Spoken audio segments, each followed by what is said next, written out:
Hello guys, welcome to our YouTube channel. My name is Rahul. Right. हम लोग यहाँ पे सीखने वाले स्टॉक मार्केट के बारे में। ओके। बहुत ही सिंपल लैंग्वेज में आप लोगों को समझाया गया है, बहुत ही आसान तरीके से। हमारा मकसद यूट्यूब में आने का ये था कि हम लोग कैसे आसान तरीके से लोगों तक सारी चीजें, मार्केट की जो जार्गन वर्ड होते हैं, डिफिकल्ट वर्ड होते हैं, उसको हम लोग आसान भाषा में आप लोगों तक पहुंचा सके। यही हमारा मकसद है यूट्यूब में आने का। ओके। तो देखते हैं हम लोग वीडियो कि वीडियो में ये है आपका बेसिक्स ऑफ स्टॉक मार्केट क्या होता है, एनएससी बीएससी क्या होती है, एनएसडीएल क्या होता है, सेबी क्या होती है। छोटी छोटी सिंपल सी चीजें आप लोगों को उसमें बताई हुई है। तो आइए हम लोग वीडियो देखते हैं। ओके। फिर वीडियो के एंड में हम लोग मिलते हैं। सबसे पहले हम देखते हैं sir basics of stock market. Right. Stock market की बेसिक्स। सबसे पहले आप ये बताइए सर, जैसे कि मैंने लिखा है स्टॉक मार्केट क्या है आपका, it is just like a vegetable market. Market. तो आप ये बताइए कि हम लोग वेजिटेबल मार्केट को वेजिटेबल मार्केट क्यों बोलते हैं? क्योंकि उसमें वेजिटेबल मिलता है। क्योंकि हाँ, वहां वेजिटेबल मिलते हैं। तो सेम यहीं पे क्या है आपका, हम लोग स्टॉक मार्केट को स्टॉक मार्केट क्यों बोलते हैं? क्योंकि यहाँ स्टॉक मिलते हैं।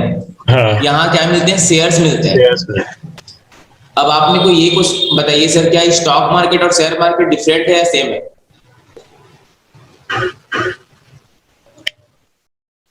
नहीं, शेयर मार्केट में भी शेयर मिलेंगे, स्टॉक में और बहुत सारे चीज मिल सकते हैं। अगर मैं बोलूँ ना कि स्टॉक मार्केट और शेयर मार्केट दोनों अप्रोक्सीमेट सेम ही होते हैं। जैसे कि आपका भी कुछ निक नेम होगा। हाँ हाँ। राइट। तो सेम ऐसी है। अब हमारा डाउट ये आता है कि हमारे शेयर्स होते क्या है। हम्म तो अगर मैं सिंपल सी बात बोलूं तो शेयर्स क्या है, कंपनी का एक छोटा सा पार्ट, एक छोटा सा क्या हिस्सा। हम्म अगर जैसे कि ये मेरा कोचिंग इंस्टीट्यूट है, हम्म अब मेरे को क्या करना है, मेरे को इसको इंडिया में एक्सपेंड करना है। हम्म राइट। तो मेरे को मान के चले, मेरे को कितने पैसे की रिक्वायरमेंट है, मेरे को 10 करोड़ की क्या रिक्वायरमेंट है। हम्म मान के चलते मेरे पास कितना है, मेरे पास पैसा है 5 CR। तो मेरे को कितने पैसे की जरूरत है? 5 शेयर। 5 CR की।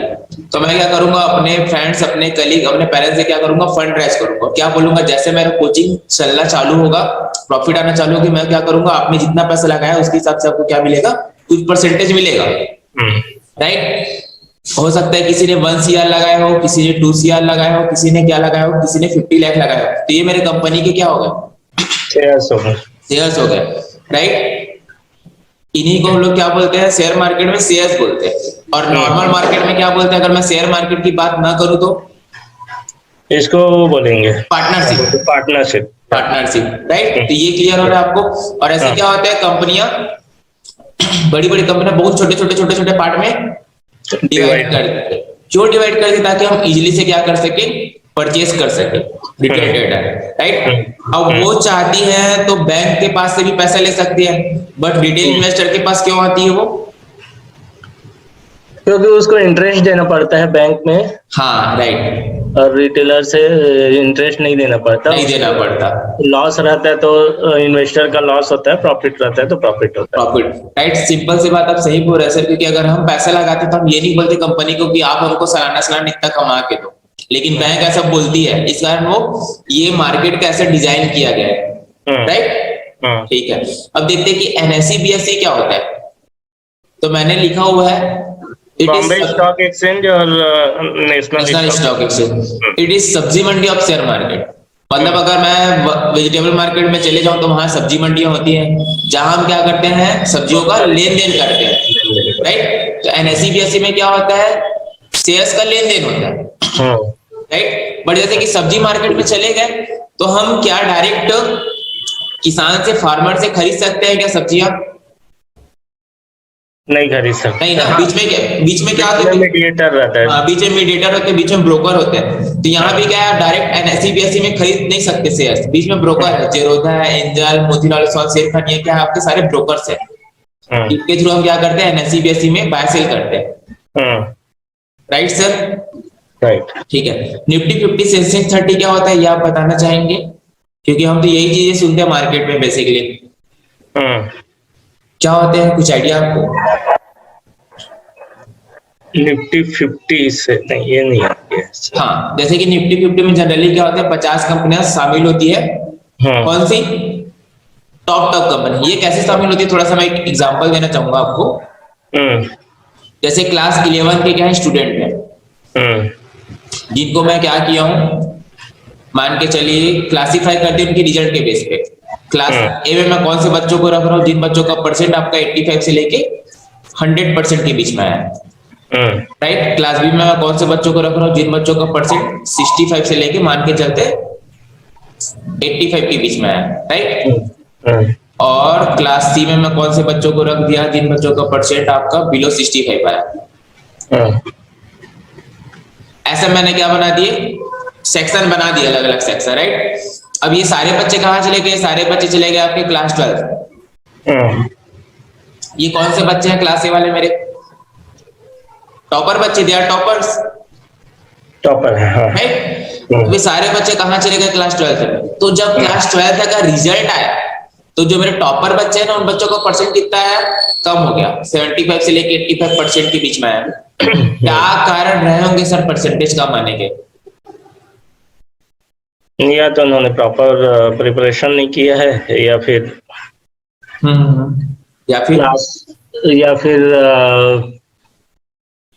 क्लास प्रॉपर नहीं चला है। हाँ, जैसे कि मैं ये एक चीज बोलना चाहूंगा, क्लास ए के बच्चे जो कि टॉपर बच्चे हैं और 20-25 बच्चों का ग्रुप बना हुआ सेक्शन है, राइट। तो अगर 5 बच्चों ने पढ़ाई नहीं की होगी, 5 बच्चों को हो सकता है हेल्थ इश्यू रहा होगा, लेकिन जो टॉपर बच्चे रहते हैं ना सर, अगर क्लास में भी पढ़ाई ना नहीं होना, फिर भी कहीं ना कहीं जाके कोचिंग करके पढ़ते ही है टॉपर बच्चे, राइट। तब भी क्या हुआ, रिजल्ट कम आया। तो हो सकता है क्लास 12 तक एग्जाम बहुत ज्यादा टफ रहा होगा या तो आउट ऑफ सिलेबस रहा होगा, कई बार ऐसा होता है। तो क्या हो गया, मेरे टॉपर बच्चों का परसेंटेज उस कंडीशन में कम आया, तो क्लास बी और क्लास सी उससे कम आएंगे नहीं आएंगे? उससे कम आएंगे, उससे कम आएंगे, राइट। तो सेम यही किया जाता है, निफ्टी 50 में 50 टॉपर कंपनियों को रखा जाता है अपने अपने सेक्टर के। बैंकिंग सेक्टर हो गया, ऑटो सेक्टर हो गया, IT sector, FMCG sector, metal sector, ये सारे सेक्टर के टॉप बच्चों को रखा जाता है, टॉप परफॉर्मर को। जैसे कि अगर बैंकिंग सेक्टर में चले गए तो टॉप परफॉर्मर कौन कौन से हैं? HDFC, ICICI, हाँ, SBI, कोटक महिंद्रा बैंक, इस सारे क्या है टॉप बच्चे हैं। ऑटो सेक्टर में चले गए तो Maruti Suzuki, Tata Motors, hero MotoCorp, ये सारे। मेटल सेक्टर में चले गए तो टाटा स्टील, हिंडाल्को, वेदांता, ये सारे। इन्हीं टॉप कंपनियों को क्या किया जाता है, रखा जाता है। अब जैसे कि रखने का रीजन क्या है, जैसे कि 50 कंपनियों को तो क्या कर दिए हमने ऐसे सेलेक्ट किए, और रखने का रीजन क्या था, क्योंकि निफ्टी 50 किसको रिप्रेजेंट करती है, आपके NSE को। सेंसेक्स 30 किसको रिप्रेजेंट करती है, BSE को। अब जैसे कि मानते हैं कोविड आया, तो ऑटो सेक्टर की बड़ी बड़ी कंपनियां पैसा नहीं बना पा रही, right. Maruti Suzuki, Tata Motors से पैसा नहीं बना पा रही, तो क्या छोटी छोटी ऑटो सेक्टर की कंपनियां पैसा बना पाएंगी क्या? नहीं बना पाएगी। तो सेम इसी कारण रखा जाता है। और बनाया क्यों गया था, NSE को जज करने के लिए, BSE को जज करने के लिए, आप बोल सकते हैं हमारे इकोनॉमी को जज करने के लिए कि यहाँ की कंपनियां कैसे परफॉर्मेंस कर रही है, हम कैसे जानेंगे, राइट। हम इन्हीं के थ्रू जान सकते हैं, इसी कारण ये डिजाइन किया गया है। क्योंकि अगर टॉप कंपनियों का मेरे को डेटा पता चल जाए तो उनकी इंडस्ट्री की छोटी छोटी कंपनियों का डेटा आसानी से पता चल सकता है मेरे को, राइट। अब जब BSE जैसे कि जानते हैं हम लोग बहुत पुरानी है, बॉम्बे स्टॉक एक्सचेंज आपकी, तो सेंसेक्स 30 को जब इंट्रोड्यूस किया गया, मतलब पहले इंट्रोड्यूस किया गया होगा, तो इसका प्राइस रखा गया था सर 100 रुपी एक। इसका एक ग्रुप रहता है क्या? इसका एक ही रेट रहता है क्या? नहीं, जैसे कि सर मैं ये चीज बताना चाह रहा हूँ, 50 कंपनियों और 30 कंपनियों को मैंने डाल दिया, ठीक है, लेकिन मैं कैसे जज करूंगा? आखिर हमको तो जज ही करना है ना, इंडेक्स सूचकांक जो हमको क्या करता है, सूचित करता है, ठीक है। वो समझा मैं, हाँ। कि आप जज करने के लिए इसको बनाए हो। मैं ये बोल रहा हूँ कि अगर मान लो निफ्टी 50 अगर मेरे को लेना है तो उसमें मतलब वो एक ग्रुप है क्या जिसका शेयर हम लोग ले सकते हैं, ऐसा कुछ है क्या? वो ऐसा ग्रुप तो है 50 कंपनियों का, राइट, अब सही बोल रहा है, बट उनको क्या है हम एक साथ ले नहीं सकते, उसको हम लोग लेना रहता है ना तो डेरिवेटिव मार्केट के थ्रू जाके लेते हैं, इक्विटी मार्केट में हम नहीं लेते, ऑप्शंस एंड फ्यूचर में ट्रेड होते हैं, राइट, तो वैसे लेना पड़ता है। हाँ, अच्छा ये बताइए, जो निफ्टी 50 है वो एक मतलब फॉर्म है क्या जो डिसाइड करता है कि ये शेयर निफ्टी 50 में आएगा? हाँ, ये सारे आपके जैसे कि सेबी, NSE, ये सारे मिलकर डिसाइड करते हैं। अच्छा, तो ये इसके जो स्टॉक है वो चेंज होते रहते होंगे ना? हाँ, चेंज होते रहते हैं, ईयरली ईयरली बेसिस पे चेंज होते रहते हैं। जैसे कि कई बार यस बैंक था, लेकिन बस यस बैंक का क्या होगा, परफॉर्मेंस पूरा खराब होते गया, डाउन होते गया, तो उसको हटा दिए गए, क्योंकि हमको एकदम अच्छे कंपनी चाहिए, टॉपर कंपनी चाहिए। अब जो बच्चा अगर पढ़ रहा है, धीरे धीरे वो पढ़ाई में धीरे धीरे पढ़ने लायक नहीं रहा, मतलब हो सकता है कई बार जानते हैं ना, फ्रेंड सर्कल चेंज हो जाता है, तो बच्चा जो एक टॉपर रहता है वो धीरे धीरे चेंज हो जाता है, तो उस बच्चे को हम लोग हटा देंगे क्लासेस से, राइट। तो वैसा, अब जैसे कि मैं एक चीज और टच करना चाह रहा था, कुछ ना कुछ डिजिट चाहिए थे, अंक चाहिए थे, तभी तो मैं उससे जज कर पाऊंगा, राइट। तो जब सेंसेक्स 30 को इंट्रोड्यूस किया गया तो उसका प्राइस दिया गया 100। अब अगर 100 से इंक्रीज हो गया, अगर वो 110 हो जाएगा, तो हम क्या बोलेंगे, कंपनी अच्छा परफॉर्मेंस कर रही है, 10% क्या हुआ, इंक्रीमेंट हुआ, जो कि आज बढ़ के कितना हो गया सर, अप्रोक्सीमेट आपका 60,000 के आसपास, राइट। और जब निफ्टी 50 को इंट्रोड्यूस किया गया तो इसका प्राइस रखा गया था 1000, जो कि बाद में है, और ये इंक्रीज हो गया, आज कितना हो गया आपका, अप्रोक्सीमेट आपका 18,000 के आसपास हो गया, राइट। ये क्लियर हो रहा है सर, आपके पॉइंट क्या क्या थे निफ्टी 50? आपके डाउट क्लियर हुए या कुछ और डाउट है आपको? नहीं, हो गया। हाँ, ओके सर। अब आते हैं सेबी। ये क्या करती है, मार्केट को रेगुलेट करती है। जैसे कि अगर हम कुछ डेली लाइफ में अनइथिकल एक्टिविटी करते हैं, तो हमारे लिए कौन होती है, पुलिस। हमारे लिए कौन होती है, पुलिस। और अगर हम लोग शेयर मार्केट में कुछ अनइथिकल एक्टिविटी करते हैं, स्कैम करते हैं, स्कैंडल करते हैं, तो उसकी देख रेख कौन करती है, SEBI, security exchange board of India. Okay, ठीक है। अब देखते हैं एनएसडीएल एंड सीडीएसएल क्या होता है। ये है डिपॉजिटरी कंपनी। अगर आपका डीमैट अकाउंट है कहीं? नहीं है। हाँ, तो आपको पहले तो सबसे पहले डीमैट अकाउंट ओपन करें इसे। जब तक आप डीमैट अकाउंट ओपन नहीं कराएंगे ना, तब तक आपको ये चीजें थोड़ा थोड़ा क्लियर नहीं होती जाएगी, क्योंकि शेयर मार्केट बोलने वाली क्लासेस नहीं, ये एग्जीक्यूशन वाली क्लासेस है, राइट। राइट। अब देखते हैं, जैसे कि अगर आप डीमैट अकाउंट खुलाएंगे ना, तो आपको डीपीआईडी मिलेगा, तो इनके थ्रू प्रोवाइड किया जाता है। और एनएसडीएल किसकी कंपनी है, एनएसई की कंपनी। सीडीएसएल किसकी कंपनी है, आपकी पीएससी की कंपनी। ये दोनों गवर्नमेंट बॉडी है। जैसे कि आपने शेयर्स क्या किया, बाय किया सर, राइट, और मैंने शेयर्स क्या किया, सेल किया, राइट। कोई ना कोई सेल करेगा तभी तो आप बाय कर पाएंगे। अगर मैं अपनी कंपनी का 100% शेयर्स ओन करता हूं, तो मेरे को क्या करना है, मेरे को फंड रेज करना है, राइट, फंड उठाना है मेरे को। तो मैं क्या करूंगा, अपना कुछ स्टेक बेचूंगा ना, तो कोई सामने वाला खरीदेगा, किसके थ्रू खरीदेगा, आईपीओ के थ्रू, इनिशियल पब्लिक ऑफरिंग ऐसा बोलते हैं, राइट, उनके थ्रू खरीदेगा। फिर क्या होगा, वो मार्केट में वैसा लिस्ट होता है, राइट। तो कोई ना कोई बेचेगा तभी तो हम खरीद पाएंगे, राइट। तो जैसे कि आपने खरीदा, मैंने बेचा, तो हम दोनों के बीच क्या हुआ, ट्रांजेक्शन हो। तो ट्रांजेक्शन को सेटल करने का काम कौन करती है, एनएसडीएल एंड सीडीएसएल। और पहले क्या रहते थे, पहले फिजिकल फॉर्म पे शेयर रहते थे, आजकल किस फॉर्म पे रहते हैं, इलेक्ट्रॉनिक फॉर्म पे रहते हैं। तो डेटा कहाँ स्टोर होता है, आपका एनएसडीएल एंड सीडीएसएल पे, राइट। अब जैसे कि मैं जीरोधा कंपनी को हम सारे लोग जानते हैं, तो जीरोधा का किसके साथ कॉन्टेक्ट है, आपका सीडीएसएल के साथ। तो चाहे आप एनएसई पे भी लेन देन करिए या बीएसई पे भी लेन देन करिए, आपका डेटा कहाँ स्टोर होगा, सीडीएसएल, राइट। अगर जैसे कि आप ट्रेड वगैरह करेंगे तो आपको इन्हीं के थ्रू मैसेज वगैरह आएगा, राइट। ये क्लियर हो रहा है कि काम क्या होती है मार्केट पे, ओके। अब हम लोग देखते हैं कि प्राइस अप एंड डाउन। आप ये बताइए सर कि प्राइस ऊपर और नीचे क्यों जाता है वेजिटेबल मार्केट में, सब्जी मार्केट में? वो तो मौसम पे डिपेंड करता है और डिमांड पे डिपेंड करता है। मेन आपका डिमांड और सप्लाई पे डिपेंड करता है। अगर क्या होता है, डिमांड आपका इंक्रीज होता है, तो क्या हो जाता है, प्राइस आपका इंक्रीज होता है, राइट। अगर डिमांड इंक्रीज तो आपका प्राइस भी इंक्रीज, और डिमांड डिक्रीज तो प्राइस भी आपका डिक्रीज हो जाता है। जैसे कि कोविड के टाइम सडन क्या हुआ था, मास्क और सैनिटाइजर का क्या बढ़ गया था, आपका डिमांड बढ़ गया था, तो प्राइस देखेंगे कैसे बढ़ गया था।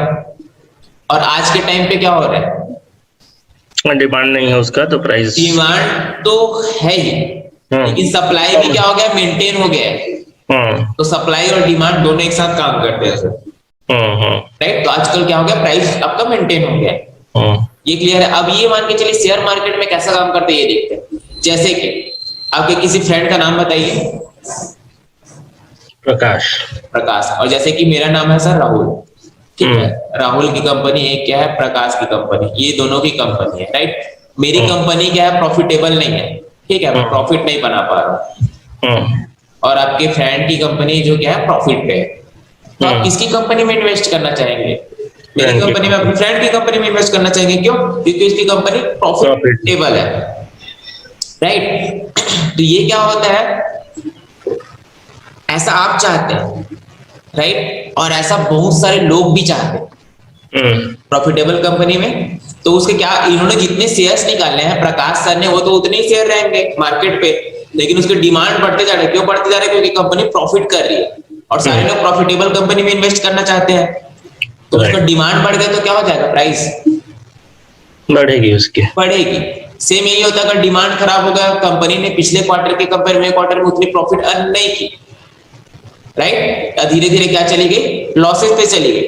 तो क्या हो जाता है, डिमांड खराब, तो क्या हो जाएगा, लॉस हो जाएगा, प्राइस नीचे जाएगा। क्योंकि बेसिकली क्या होता है सर, डिमांड खराब हो रहा है तो हम लोग क्या रखना चाहेंगे, क्या शेयर्स को हम लोग तो बेचना चाहेंगे ना, निकालना चाहेंगे, निकालना चाहेंगे। हाँ, निकालना चाहेंगे तो सप्लाई ज्यादा आएगी, सप्लाई ज्यादा आएगी तो क्या हो जाएगा, आपका प्राइस डाउन।